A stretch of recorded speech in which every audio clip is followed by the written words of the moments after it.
Hello प्रिय विद्यार्थियों, कैसे हो आप सभी। मैं जयप्रकाश एक बार फिर आप सभी का स्वागत करता हूं संभव एकेडमी के यूट्यूब चैनल पर।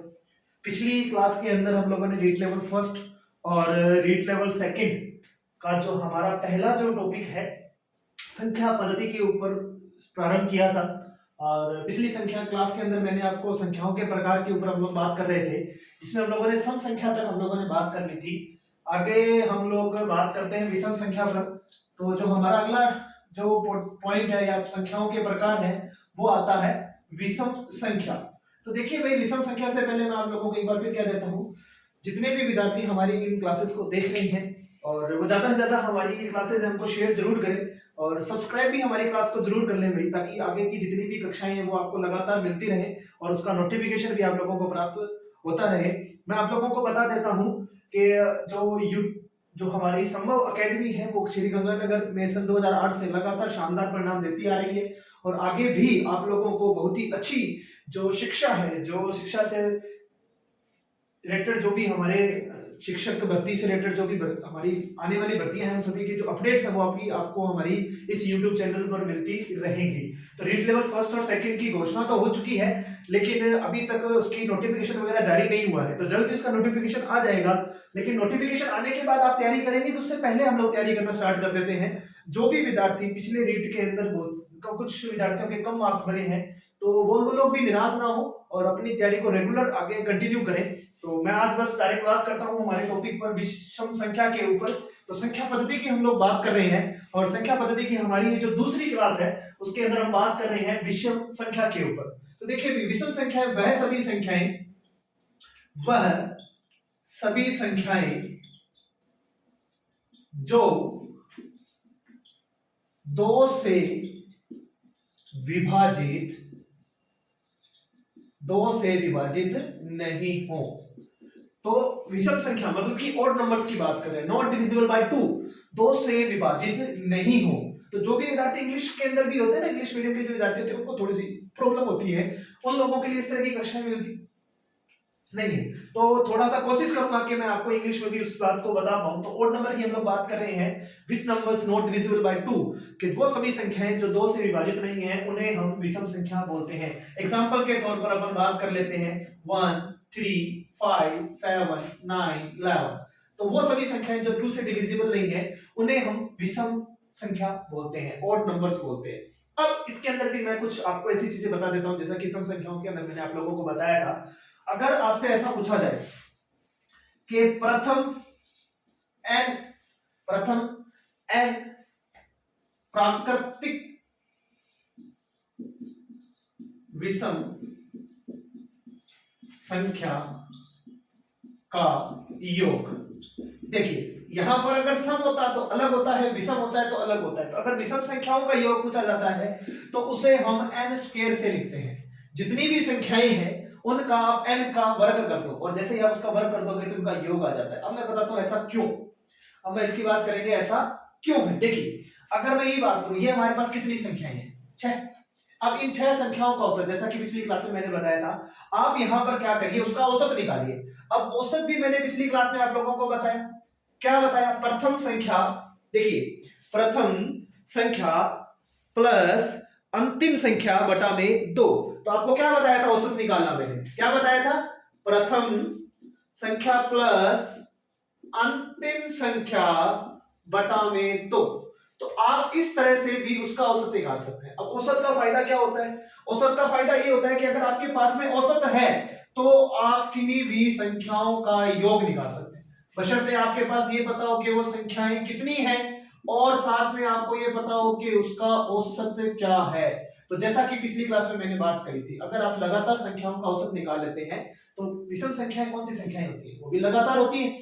और अगर ये संख्याएं लगातार है तो उनका औसत आप प्रथम प्लस अंतिम बटा में 2 करके निकाल सकते हैं। प्रथम प्लस अंतिम बटा में 2। तो प्रथम n प्राकृतिक संख्याओं का योग क्या होता है, n स्क्वायर होता है। और अगर आपके पास में औसत की बात करें तो मुझे बताओ 6 संख्याएं हैं, इसका औसत भी 6 ही आएगा।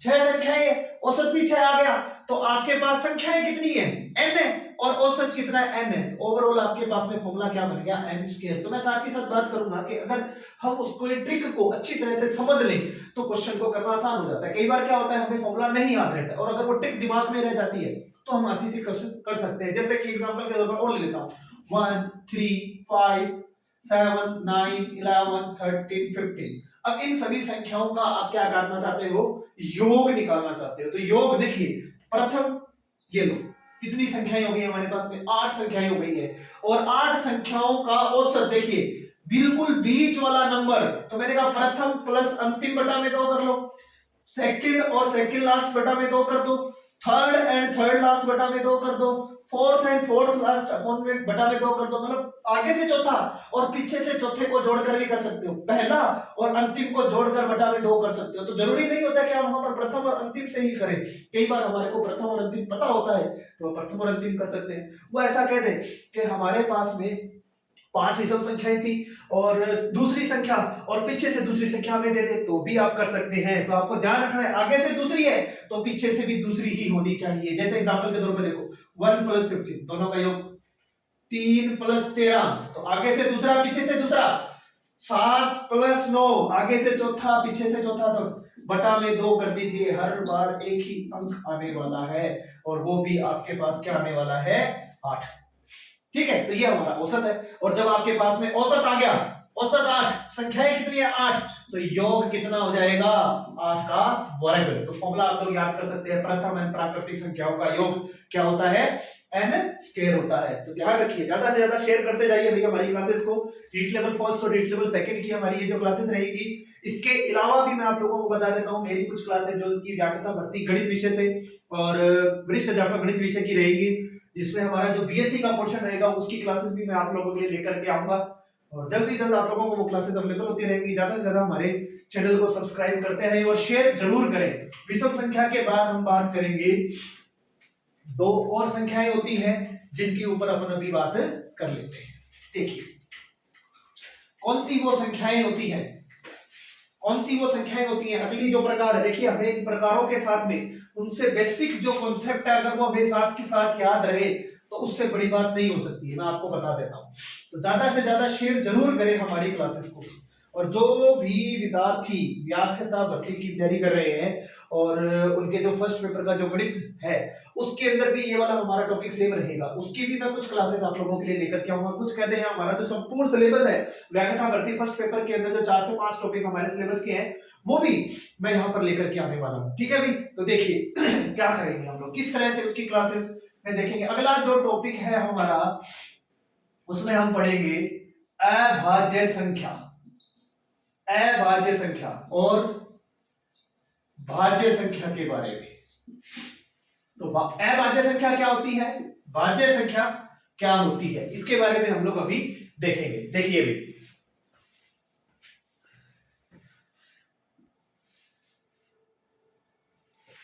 तो आगे देखिए हम लोग बात कर रहे थे भाज्य और अभाज्य संख्या के बारे में। तो भाज्य संख्याएं कौन सी होती हैं और अभाज्य संख्या कौन सी होती है, अपन इस पर बात करते हैं। देखिए आपको ये पता होना चाहिए कि अगर भाज्य और अभाज्य की परिभाषा की बात करते हैं तो ऐसा बोला गया है एक को छोड़ करके। कुछ किताबों में ऐसा भी लिखा गया है जिनमें एक का भी भाग जाए, लेकिन मैं ऐसा बात करूंगा कि एक को छोड़ करके। देखिए एक को हमें छोड़ देना है, सबसे पहले तो एक को छोड़ दो। एक का ना तो भाग देना है ना एक में भाग देना है, एक को छोड़ दो, छोड़ दिया। आगे क्या करो, एक को छोड़ करके वह सभी संख्याएं, देखिए मैं क्या बोल रहा हूं, एक को छोड़कर वह सभी संख्याएं जिनमें जिनमें जिनमें खुद मतलब कि स्वयं का ही भाग जाए, स्वयं का ही भाग जाए, वो सभी संख्याएं कौन सी होती हैं, भाज्य संख्याएं होती हैं। अभाज्य संख्या होती है, भाज्य नहीं सॉरी अभाज्य संख्या होती है। इसके ऊपर अपन काफी डिटेल में बात करने वाले हैं। एक को छोड़ करके वह सभी संख्याएं जिनमें खुद का ही भाग जाता है उसे हम अभाज्य संख्या कहते हैं। अब देखिए अभाज्य संख्या का हमें पता लग गया, परिभाषा पता लग गई, लेकिन उस संख्याएं होती कौन कौन सी हैं, सॉरी भाई, देखिए उन संख्याओं में सबसे पहले जैसे कि 2, 3, 5, 7, 11, 13, 17, 19, 23, इसके बाद में 29, सॉरी 29 और वह सभी संख्याएं आ जाएंगी। देखिए तो अगर अपन यहां पर बात करते हैं इससे आगे वाली संख्याओं के ऊपर तो क्या रहेगा, तो 29 के बाद में भी बहुत सारी संख्याएं होती है जो कि, तो 29 और इसके बाद भी बहुत सारी संख्याएं होती हैं तो जिनके ऊपर अपन बात करेंगे। देखिए आपको ये पता होना चाहिए कि 1 से 50 तक कुल कितनी अभाज्य संख्या होती है, अभाज्य संख्या होती है। देखिए कुल कितनी अभाज्य संख्या होती है, कोई बताएगा? आप लोग सोच सकते हैं, कमेंट बॉक्स में मैसेज करिएगा पहले। तो 1 से 50 तक कुल कितनी संख्याएं होती हैं? 1 से 50 तक 15 ऐसी संख्याएं होती हैं। ठीक है, अगर आपसे ये पूछा जाए 1 से 100 तक कुल कितनी अभाज्य संख्या होती है, तो कुल कितनी अभाज्य संख्या होती है? 25 ऐसी संख्याएं होती हैं जो कि 1 से लेकर 50 तक होती है। ठीक है, 1 से लेकर 100 तक में। इसके बाद हम लोग क्या देखेंगे, देखिए ये तो बात हम लोगों को पता लगी, बहुत अच्छी बात है, आप लोगों को ये बात पता होनी चाहिए। कई बार क्वेश्चन डायरेक्टली पूछा जाता है और पूछा भी गया है। आपको ये पता होना चाहिए एक जो है वो न तो भाज्य है और न ही अभाज्य है। देखिए मैंने भाज्य की यहां पर बात नहीं करी, फिर भी मैंने यहां क्वेश्चन कर लिया क्योंकि जो संख्याएं अभाज्य हैं उनको छोड़ करके जितनी भी संख्याएं होती हैं वो सारी की सारी भाज्य होती हैं। तो अगर आपसे भाज्य संख्या के बारे में पूछा जाता है, अगर आपसे भाज्य संख्या के बारे में पूछा जाता है तो आपको ये बात पता होनी चाहिए, क्लियर हो कि हम वो सभी संख्याएं ले लेंगे जो अभाज्य नहीं है। और अभाज्य नहीं है जिसमें 4 है, 6 है, 8 है, 9 है, 10 है, 12 है, तो वो सारी संख्याएं किसमें आ जाती हैं? भाज्य में आ जाती है। जैसे 4, 6, 8, 9, 10 डैश डैश, बहुत सारी संख्याएं आ जाएंगी जो कि भाज्य होंगी, जो खुद के अलावा और भी बहुत सारे नंबर होते हैं जिनसे डिविजिबल होती हैं, भाजित होती हैं। अब हम बात कर रहे हैं एक क्या है, एक न तो भाज्य है और न ही अभाज्य संख्या है। अब अगर अपन बात करें 2 की, तो 2 हम कहते हैं छोटी, सबसे छोटी सम भी है और अभाज्य संख्या भी है, सबसे छोटी भी है और सम अभाज्य संख्या भी है।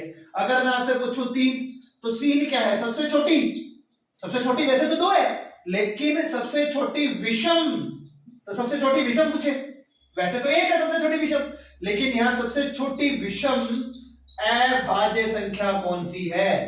तो वो हमारे पास में कौन होता है? 3 होता है। अगर मैं ये बात करूं सबसे छोटी सम भाज्य संख्या कौन सी है, तो सबसे छोटी भाज्य संख्या की अगर आपसे बात करें तो वो आपके पास में 4 होगा। और अगर आपसे ये पूछा जाए कि सबसे छोटी विषम भाज्य संख्या कौन सी है, तो वो हमारे पास में क्या होता है? 9।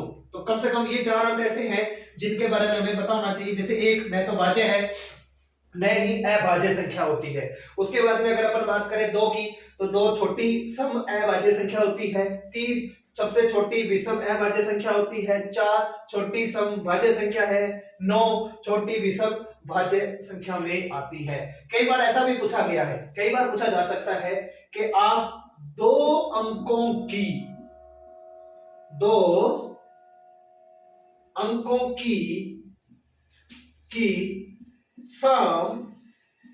सम भाज्य संख्या बताओ, 2 अंकों की सम भाज्य संख्या बताओ। तो 2 अंकों की भी हो और भाज्य संख्या भी हो, तो 2 अंकों की सम भाज्य संख्या जो है वो 10।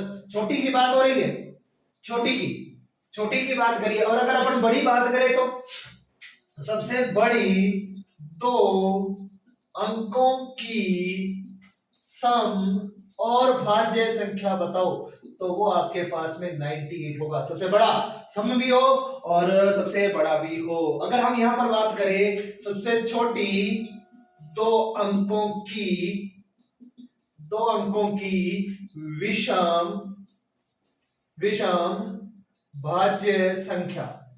तो दो अंकों की होनी चाहिए। देखिए दो अंकों की, छोटी भी पूछ रहा है तो छोटी तो वैसे देखा जाए तो यहाँ कहीं बहुत सारी है, लेकिन उसने क्या पूछा है, दो अंकों की पूछ रहा है। और कौन सी पूछ रहा है, विषम पूछ रहा है। और कौन सी पूछ रहा है, भाज्य पूछ रहा है। तो दो अंकों की विषम भाज्य संख्या 15 होती है। दो अंकों की विषम भाज्य संख्या 15 होती है, जो सबसे छोटी में आती है। अगर आपसे ये पूछा जाए सबसे छोटी दो अंकों की विषम अभाज्य संख्या कौन सी है, अभाज्य संख्या कौन सी है, तो वो हमारे पास में 11 है। क्या है, वो हमारे पास में 11 है। ठीक है ना, ये हमें ध्यान देना है, बहुत अच्छी चीज है ये। तो ये छोटी छोटी लाइनें हैं जो हम लोगों को अच्छी तरह से पता हो। आप इन लाइनों को अच्छी तरह से नोट डाउन कर लें, स्क्रीनशॉट ले लें इनका, ताकि आप लोगों को ये अच्छी तरह से याद रहे और लिखें। देखिए भाई, हमें कुछ चीजें बातें होती है जो याद रखनी पड़ती हैं, या सिर्फ सोच करके आंसर दे सकते हो। इन सभी लाइनों का आंसर आप थोड़ा सा सोचोगे तो आप लोगों के पास में आंसर होगा। इसके अंदर ज्यादा अपन बातें नहीं करेंगे, कुछ ऐसी बातें और कर लेता हूं जो इसी से रिलेटेड है, उनके ऊपर भी अभी अपन बात करते हैं, जो कि भाज्य संख्या है, भाज्य संख्या से जुड़ी हुई है। और वो जो क्वेश्चंस हैं, उन क्वेश्चंस का भी आपको अच्छी तरह से पता होना चाहिए। देखिए किस तरह से, उन संख्याओं के ऊपर भी अपन अभी बात कर लेते हैं। तो देखिए सबसे पहले तो आपको ये पता होना चाहिए, इस लाइन को अच्छी तरह से समझिएगा, और बहुत ही अच्छा क्वेश्चन है ये। 5 से बड़ी, देखिए 5 से बड़ी किसी भी अभाज्य संख्या में, 5 से बड़ी किसी भी अभाज्य संख्या में 6 का भाग देने पर शेषफल क्या आता है, ये बताना है। तो ये फिक्स है, आपको क्या देखना है, 5 से बड़ी। अब 5 से बड़ी संख्या सोचो, पहले तो कौन सी सोचो, अभाज्य संख्या सोचो। तो 5 से बड़ी अभाज्य संख्या में 7 आ गया। 7 के बाद में आपके पास में 11 है, 13 है, 17 है और 19 है, इतनी बहुत है। अब इन सभी में 6 का भाग दो, 6 का भाग दो, इन सभी में 6 का भाग दो, और मुझे बताओ शेषफल क्या है। अगर आप ध्यान से देखोगे तो शेषफल जो है वो हमेशा 1 या 5 आएगा, इसके अलावा कुछ नहीं आएगा। क्या होना चाहिए, ध्यान से समझना, अभाज्य संख्या होनी चाहिए।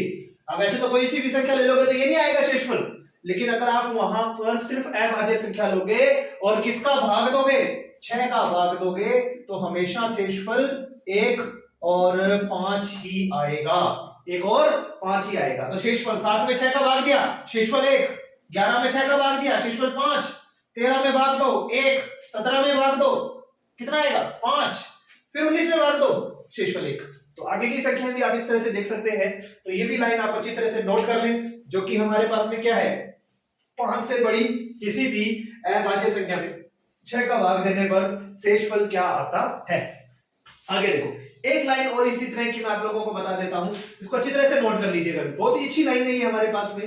5 से बड़ी कोई भी संख्या थी, और कौन सी थी, अभाज्य वाली संख्या थी, और उसमें आपने किसका भाग दिया, 6 का, और 6 का भाग देने के बाद उसका शेषफल क्या आ गया, 1 या 5 आता है। इसके बाद में देखो भाई, 5 या 5 से बड़ी किसी भी अभाज्य संख्या, देखिए ध्यान से क्या लिखा है मैंने, 5 या 5 से बड़ी अभाज्य संख्या के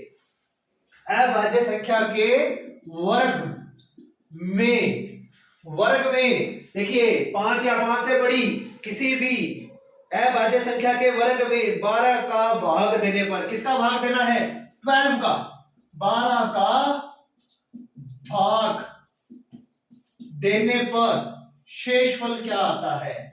और ये जो शेषफल आता है भाई, इस चीज को ध्यान से समझना, शेषफल क्या आता है, शेषफल हमेशा 1 आएगा, फिक्स है, हमेशा 1 आएगा। एग्जांपल देखो कैसे, क्या बोला है, 5 या 5 से बड़ा, तो पहले 5 को ले लो, 5 का वर्ग कितना होता है 25, और 25 में 12 का भाग दो, शेषफल एक।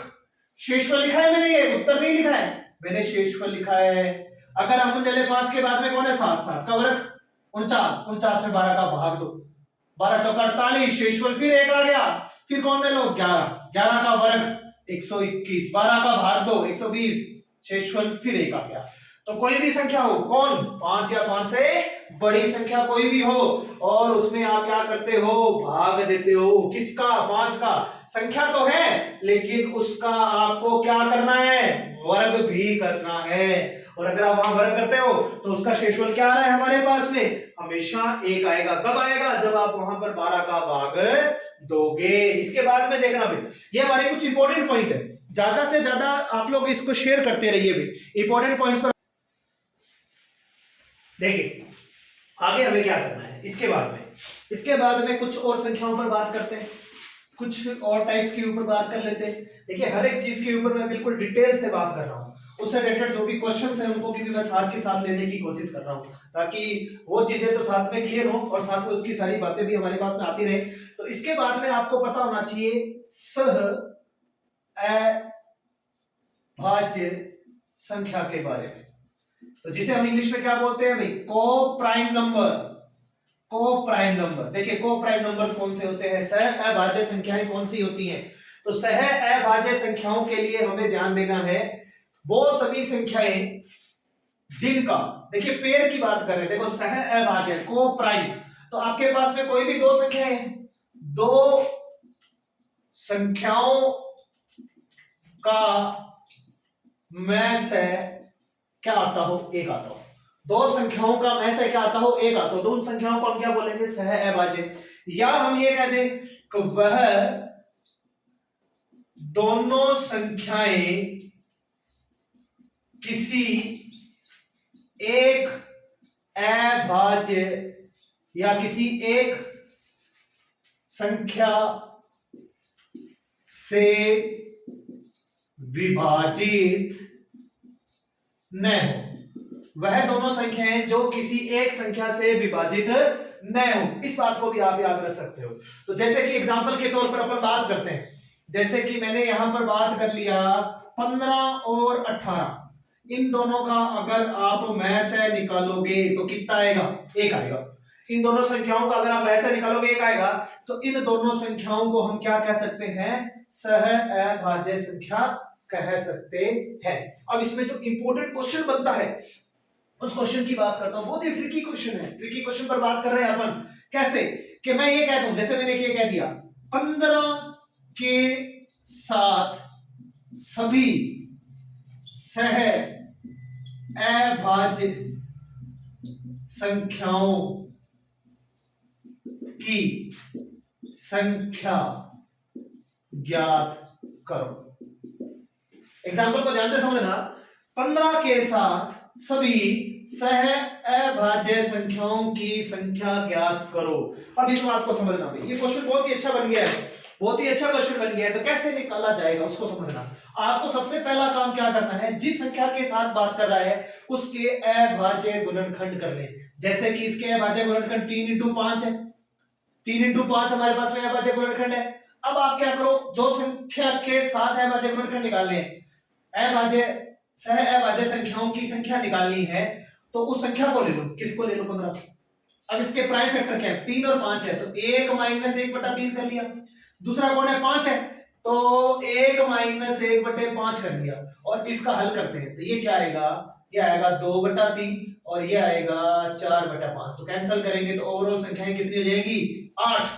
8 ऐसी संख्याएं होंगी जो इस 15 के साथ क्या हो, सह अभाजित हो, जो 15 के साथ क्या हो, सह अभाजित हो। कौन कौन सी संख्या, देखो वैसा कैसा पूछा नहीं जाता है कि कौन कौन सी होंगी, आपसे सिर्फ इतनी पूछ जाएंगी कि कितनी संख्याएं हैं, संख्याओं की संख्या याद करो, वो कितनी संख्याएं हैं वही आपसे पूछा जाएगा।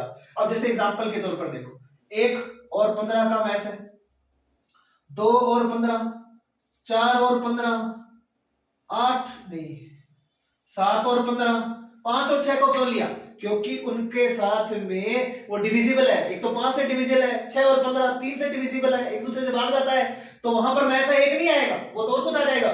7 के बाद में जैसे ले लिया 8 15, 9 नहीं आएगा, 10 नहीं आएगा, 11 15 12 भी नहीं लेंगे, 13 15 और 12 13 हो गया, 14 भी नहीं आएगा, ये 14 आ जाएगा, 14 और 15, तो कितनी संख्याएं होंगी, 1 2 3 4 5 6 7 और 8। ये वो संख्याएं हैं जो 15 के साथ क्या है, सह अभाजित है। तो ध्यान देना है कैसे निकालना है, उस 15 के क्या कर लो, गुणनखंड कर लो।